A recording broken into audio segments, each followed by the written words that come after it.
The Human Nervous System by Michael Chin. The human nervous system is a complex network of nerve cells and nerve bundles spread throughout the body. Its function is to interpret, store, and respond to information received from inside and out. This nervous system is made up of billions of cells, but the most basic building blocks of the nervous system are the neurons. There are estimated to be as many as 100 billion neurons in the nervous system, and each work together transmitting and receiving electrical impulses that allow us to process information and think. A typical neuron has all the parts and organelles that any cell in the human body would have to function, except there are several specialized structures that set them apart. The main portion of the neuron is called the soma, or cell body. It contains the nucleus, which in turn contains DNA in the form of chromosomes. Neurons have a large number of extensions called dendrites. They often look like branches on a tree and extend from the cell body.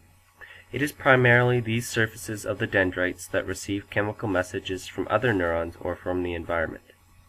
In the neurons there are long extensions that project out farther than all the others, called axons. Although in some neurons it is hard to distinguish the axon from the dendrites, most axons are significantly longer. The purpose of the axon is to transmit an electrochemical signal to other neurons, sometimes over long distances.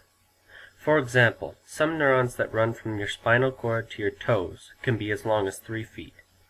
Longer axons are usually covered with myelin sheath, which are fatty cells wrapped around the axon many times. These myelin sheaths make the axon look like a necklace with sausage-shaped beads around it. Neurons have electrochemical signals running through them, and the myelin sheath acts like a plastic insulator around electrical wiring. It keeps the current going smoothly and protects the axon from damage. These electrochemical signals are caused by stimuli outside of the neuron, affecting the voltage. The nerve cells transport electrochemical messages in the axon through the movement and change of ions, specifically sodium and potassium. If there is a great enough change of ions and voltage, a signal called an action potential will trigger and move down the axon. Inside the membrane of the axon are voltage-gated channels. These channels open and close depending on voltage changes on the membrane. When no nerve signals are being transmitted, these channels are closed. This is called resting potential. In resting potential, there are sodium ions outside of the membrane which make it positive, and potassium ions on the inside, making it negative. If a certain stimulus comes into contact with the membrane of a neuron, it will cause voltage-gated sodium channels to open, and sodium ions will rush into the cell. The cell then becomes positive on the inside and negative on the outside. This stage of action potential is called depolarization. Very quickly after depolarization, the sodium voltage-gated channels close, and the potassium voltage-gated channels open, allowing potassium ions to rapidly move out. This action makes the neuron return to being positive on the outside and negative on the inside. This is called repolarization. Meanwhile, the sodium ions inside of the neuron move along the axon to different areas, causing a change in polarity of the membrane ahead of the action potential. This change of polarity causes the voltage-gated sodium ion channels along this portion of the membrane to open. Again, sodium ions rush into the cell and action potential moves further along the axon. In this way, the action potential travels down the neuron like a wave. Meanwhile, a mechanism called a sodium-potassium pump shuttles sodium ions out and potassium ions in, re-establishing the resting potential of sodium and potassium ions. This process of pumping is called refractory period. After the neuron returns to its normal state, the cycle can start again to produce another action potential. Human neurons are rarely at rest, and we are constantly bombarded with stimuli causing action potentials. There is not just one nerve that travels from different parts of our body to the brain, however. There are many billion nerves that interact with each other, passing on the message to the brain, just like the game telephone. At the very end of every axon is an axon ending or synaptic knob. It is there that the electrochemical signals that have traveled the length of the axon are converted into chemical messages that travel to the next neuron. Between the axon ending and the dendrite of the next neuron, there is a small gap, called a synapse, or a synaptic cleft. To transport the action potential across the synaptic cleft, human synaptic vessels release a chemical known as neurotransmitters into the synaptic cleft.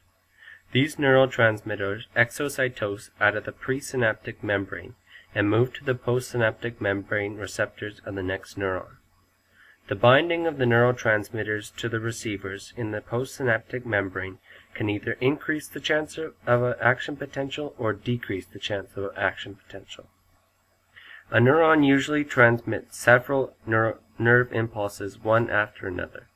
Once the neurotransmitter has bonded to the receptors, special enzymes break it down so that it does not stay there forever. All of these billions of neurons in the nervous system are separated into different groups or jobs. The human nervous system is divided into two main parts, the central nervous system and the peripheral nervous system. The central nervous system, or CNS, consists of the brain and spinal cord, and is responsible for processing information gathered from the rest of the nerves and transmitting instructions to the body. The peripheral nervous system, or PNS, includes all other nerve pathways outside of the brain and spinal cord. In the central nervous system, the spinal cord and the brain receive sensory information and initiate motor messages. The spinal cord and the brain are both protected by bone and three protective membranes called meninges. The spaces between the meninges are filled with cerebrospinal fluid, which cushions and protects the CNS. The spinal cord is a bundle of nervous tissue enclosed in a vertebral column. It extends from the base of the brain to the vertebrae just below the rib cage. The spinal cord is like the information highway of the body, back and forth between the brain and the rest of the body. It sends sensations to the brain from the body and returns motor commands to various parts of the body. The spinal cord also has a primary role in reflexes and in the autonomic nervous system. If you look at a cross-section of the spinal cord, or from the top, it forms the shape of a butterfly, or the letter H.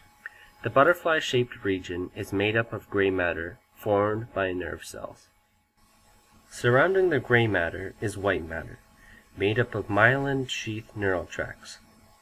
The tracts contain sensory and motor neurons.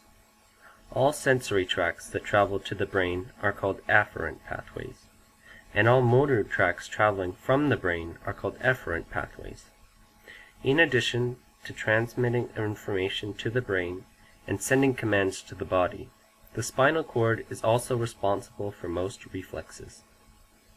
A reflex is a built-in response to dangerous stimuli, allowing the body to react faster than it would be able to if the information had to be sent to the brain. If it were sent to the brain, it would have to be thought about and then travel back to the body. Snatching back your hand from a source of pain instantly is an example of a reflex. The reflex arc is a pathway of nerves through the spinal cord which allows reflexes to work. The first stage of the reflex arc is stimulation of a receptor nerve. Receptor nerves can sense heat, coolness, pressure, and overstretching of a muscle. That sensory neuron sends the impulse to the spinal cord. Depending on the reflex being stimulated, that sensory nerve connects directly with the motor nerve or goes through an intermediate nerve and then to a motor nerve. There are several types of reflexes that travel through the spinal cord. Visceral reflexes control heart muscle, glands, and organs. Somatic reflexes control involuntary movement of skeletal muscles. Reflexes are developed through repetition and involve learning complex motor patterns. Although the spinal cord controls many motor functions and reactions, the true center of our nervous system is the brain.